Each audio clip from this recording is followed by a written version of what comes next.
नमस्कार दोस्तों। आपका स्वागत करता हूं आप ही के यूट्यूब चैनल में।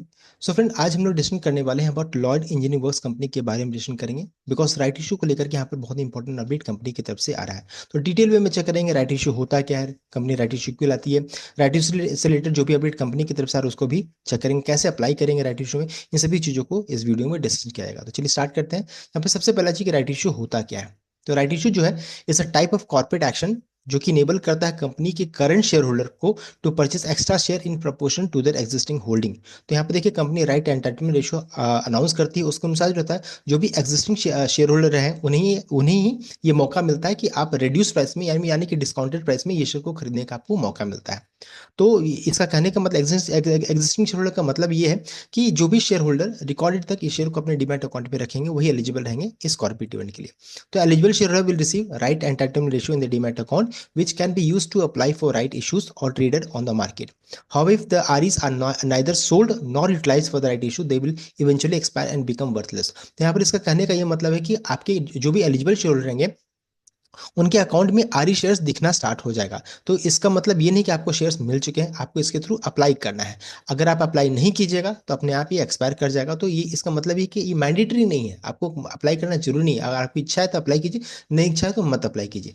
दूसरा चीज, बहुत लोगों को ये भी डाउट होता है कि राइट इशू का मतलब ये होता है कि जो भी अभी इसका भाव मान लीजिए 60-65 के राउंड में चल रहा है तो डिक्रीज होकर के जो भी इशू प्राइस है वहां तक जाएगा। तो ऐसा नहीं होता है। यहाँ पे देखिए आपको रेड्यूस प्राइस में यानी कि स्पेशल विंडो में आपको खरीदने का मौका मिलता है। दो तरह का शेयर आपके अकाउंट में हो जाएगा, एक रहेगा नॉर्मल शेयर्स रहेंगे, दूसरा राइट इशू शेयर्स रहेंगे। तो उसमें ट्रेडिंग करने का मौका आपको मिलता है। तो इस तरीके का यहाँ पे देखिए सिचुएशन है। अब आगे बढ़ते हैं। यहाँ पे देखिए आज के दिन में कंपनी की तरफ से अपडेट आ रहा है। यहाँ देखिए बताया जा रहा है यहाँ पर कंपनी जो रहता है राइट इशू के थ्रू फंड इकट्ठा कर रही है। तो यहाँ पे देखिए हो क्या रहा है कि बोर्ड ने अप्रूव कर दिया right issue to power strategic expansion and long term growth, इसलिए कंपनी यहाँ पर राइट इशू ला रही है। यानी कि इतना देखिए फंड रेज किया जा रहा है, 987.26 करोड़ का फंड रेज किया जा रहा है and that too through right issue. तो यहाँ पर कितना क्वांटिटी शेयर्स रहेंगे, तो ये 30 crore 85 lakh 17,476 equity shares on a partly paid basis में किया जा रहा है। This will increase the paid up shares of the company by 20.93% on post right issue paid up shares share capital base. तो देखते हैं ये अपडेट आ रहा है रिगार्डिंग राइट इशू को लेकर के। अब चलिए राइट इशू का जो पूरा डिटेल्ड है, जैसे क्या इशू प्राइस रहेगा, कब ये विंडो ओपन होगा, इन सभी चीजों को चेक कर लेते हैं। यहाँ देखिए इशू का जो प्राइस है वो 32 रुपीज पर शेयर का देख सकते हैं, विथ 16 पेबल ऑन एप्लीकेशन। तो एप्लीकेशन के समय आप 16 रुपये पेमेंट कर सकते हैं। एंड जो बचा हुआ बैलेंस पेमेंट जो रहेगा they need to be paid in one or more calls में ऑन और बिफोर 31 मार्च 2026। तो 31 मार्च 2026 तक रिमेनिंग जो रहता है आप पेमेंट कर सकते हैं। तो इस तरीके से देख सकते हैं, पहले आपको 32, ये इशू का प्राइस 32 का है, 16 रुपीज स्टार्टिंग में ऑन एप्लीकेशन में पेमेंट करना है, remaining on or before 31 March 2026 तक पेमेंट करना रहेगा। रिकॉर्डेड इस इवेंट का है 28 अप्रैल 20 अप्रैल 2025 इस इवेंट का रिकॉर्डेड फिक्स किया गया है। सो देखिए इसका मतलब ये है कि देखिए मंडे का दिन जो रहता है ये आपका रिकॉर्डेड है। तो रिकॉर्डेड वाले दिन अगर आप इस शेयर को खरीदते हैं तो एलिजिबल नहीं रहेगा। 27 तारीख जो रहता है दैट इज आपका संडे है, तो आप ये मार्केट बंद रहेगा। 26 जो रहेगा दैट इज सैटरडे, तो भी मार्केट बंद रहेगा। तो 25 April is the last day to buy share. अगर आप 25 अप्रैल तक इस शेयर को खरीद करके रिकॉर्डेड तक रखिएगा तभी आप इस कॉर्पोरेट इवेंट के लिए एलिजिबल रहिएगा। अब देखिए एंटाइटलमेंट रेशियो पर बताया जा रहा है जो कि 9:34 का है। इसका मतलब है कि अगर आपके पास 34 शेयर्स हैं, 34 शेयर हैं, उसके बदले में आप 9 आरई शेयर के लिए आप एलिजिबल है, उसके लिए आप अप्लाई कर सकते हैं। तो यहाँ पे देखिए बहुत इंपॉर्टेंट चीज क्या है कि 34 के मल्टीपल में यहाँ पर शेयर को रखने का कोशिश कीजिए अगर आपको इस कॉर्पोरेट इवेंट का फुल बेनिफिट उठाना है तब 34 शेयर रखिएगा, तब 9 आरई शेयर के लिए आप एलिजिबल है। उसी तरह से अगर 68 शेयर अगर अगर आपके पास है तो आप 18 शेयर के लिए आप एलिजिबल है। तो यहाँ पर देखिए 34 के मल्टीपल में यहाँ पर शेयर को रखने का कोशिश कीजिएगा। इशू ओपन होगा मई 15 को देख सकते हैं एंड क्लोज हो जाएगा 30 मई 2025 को, ये इशू क्लोज हो जाएगा। तो ये पूरा देखिए डिटेल में बताया जा रहा है कि यहाँ पर पूरा इशू के बारे में यहाँ पर दिया गया है, इसका आप स्नैप ले सकते हैं। अब आगे बढ़ते हैं। यहाँ पर देखिए अब इंपॉर्टेंट है कि यहाँ पर राइट इशू क्यों कंपनी ला रही है। तो लाने के पीछे रीजन क्या, upgrading and refurbishing existing manufacturing facilities at Murbad Thane to improve productivity operational efficiency and long term structural resilience, इसलिए लाया जा रहा है, पहला रीजन। दूसरा funding the acquisition refurbishment overhauling of engineering asset of Vilay Engineering Corporation Limited BCL to seamlessly integrate and scale up production capabilities across critical engineering verticals। तो यहाँ पे देखते हैं कंपनी जो रहता है फंड ये राइट इशू लाने के पीछे रीजन क्या है, वो है अपग्रेड करना पहला। दूसरा है फंडिंग, जो भी एक्विजिशन कर रही है उसको फंडिंग करने के लिए ये काम किया जा रहा है। तीसरा रीजन जो कंपनी ने अपडेट दिया हुआ है augmenting the capabilities of techno industries private limited, ये तीसरा रीजन है। एंड चौथा है ऑगमेंटिंग वर्किंग कैपिटल। तो चार रीजन यहाँ पर दिया है किस कारण से कंपनी राइट इशू ला रही है, आप उसको यहाँ पर रीड आउट कर सकते हैं। अब आगे बढ़ते हैं। उसके अलावा इंपॉर्टेंट है कि कैसे इस राइट इशू में अप्लाई करेंगे, कि यहाँ पर कंपनी राइट इशू क्यों लाती है। तो देखिए आप बता रहे company can offer additional shares two is existing share holder through right issue based on the number of shares they already hold. यानी कि अगर आप जितना एंटाइटलमेंट रेशियो है उसके अनुसार कंपनी आपको राइट्स देती है कितना शेयर आप खरीद सकते हैं, तो जो हम लोगों ने ऑलरेडी डिस्कस कर लिया है।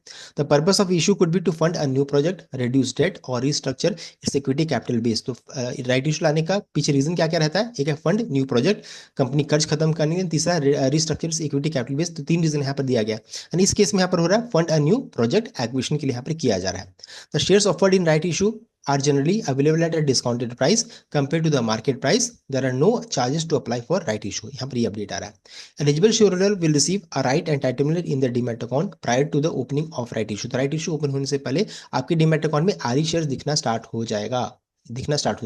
The RE is not a right shares by itself but need to be used to apply for the right shares. इस आरई का मतलब ये नहीं होता है कि आपको शेयर्स मिल चुका है, आपको इसके थ्रू अप्लाई करना रहता है, अप्लाई कीजिएगा तभी आप एलिजिबल रहिएगा। RE will be in the form of temporary demat securities that will expire if not use for application or sold. ये आरई जो रहता है अपने आप, जो आरई शेयर जो रहेगा अपने आप एक्सपायर कर जाएगा अगर आप इसको यूज नहीं करते हैं ना खरीदने में या बेचने में। तो अगर आपकी इच्छा है, जैसी इच्छा है आप उसमें यूज कर सकते हैं। तो इस तरीके से देखिए कंपनी क्यों ये राइट इशू लाती है, कैसे अप्लाई करेंगे मैंने आपको बता दिया है। तो सो देख सकते हैं हम लोगों ने यहाँ पर डिस्कस कर लिया कंपनी आरई। सो देख सकते हैं हम लोगों ने डिस्कस कर लिया कि कंपनी राइट इशू क्यों लाती है, एंड यहाँ पर आरईशीएस क्या होता है हम लोगों ने वो भी डिस्कस कर लिया। अब आगे बढ़ते हैं कैसे अप्लाई करेंगे। तो यहाँ देखिए अप्लाई कैसे करेंगे। तो यहाँ पे देखिए बताया जा रहा है कि to apply for right issue share holder can use application supported by blocked amount ASBA process in the if the bank supports. तो आपको चेक क्या करना है कि अपने अकाउंट में कि क्या आपका बैंक आसबा को सपोर्ट करता है कि नहीं करता। अगर करता है तो आप ऑनलाइन मेथड से इसको कर सकते हैं डायरेक्टली। अगर वो आसबा को सपोर्ट नहीं करता है तो क्या होगा कि company registrar and transfer agent जो रहता है will send a composite application form आपको कुरियर के थ्रू भेजा जा सकता है। The filled form can be submitted to self certified syndicate bank में, फिर आपको सबमिट कर देना है। या फिर फॉर्म अगर नहीं आता है तो आप बीएससी एनएससी की वेबसाइट से भी इसको डाउनलोड कर सकते हैं, लिंक यहाँ पर दिया आप उसको चेक कर सकते हैं। ये जो भी डिटेल जो रहता है उस फॉर्म में रहेगा, जैसे right issue detail such as right issue ratio book closure date will be mention in the application form. Application form require the following detail. तो जो भी डिटेल यहाँ पर बताया गया सब कुछ यहाँ पर आपको फिल करना है, जैसे कि चेक और डीडी डिटेल आपको फिल करना है। नॉन हस्बा की कंडीशन में आपको एनएसडीएल सेलेक्ट करना है, अगर डीपी स्टार्ट होता है विद आईएन सेलेक्ट करना है। सीडीएसएल अगर डीपी स्टार्ट होता है with numeric number, number start होता है तब। पैन नंबर फिल कीजिए, डीपी डिटेल को फिल कीजिए, सिग्नेचर भी आप इसमें फिल कीजिए। उसके बाद जो होता है जब पूरा फॉर्म फिल हो जाए उसके बाद फिल्ड फॉर्म को सबमिट कर दीजिए, एससी एसबी ब्रांच में आपको सबमिट कर देना है। तो इस तरीके से आपका देखिए पूरा प्रोसेस कंप्लीट हो जाएगा। यहाँ पर देखिए आप जो भी ऑनलाइन मेथड से कीजिएगा तो जैसे आप आईपीओ के लिए अप्लाई करते हैं वैसा यहाँ पर आपको अप्लाई करना है। तो इस तरीके से ये पूरा प्रोसेस है, मैंने आपको कंप्लीटली अपडेट दे दिया है कि यहाँ पर राइट इशू होता क्या, कंपनी राइट इशू क्यों लाती है, कैसे अप्लाई करेंगे। तो ये था कंप्लीट अपडेट। आई होप आपको वीडियो अच्छा लाइक कीजिएगा, शेयर कीजिएगा, चैनल को सब्सक्राइब कीजिएगा। Thank you.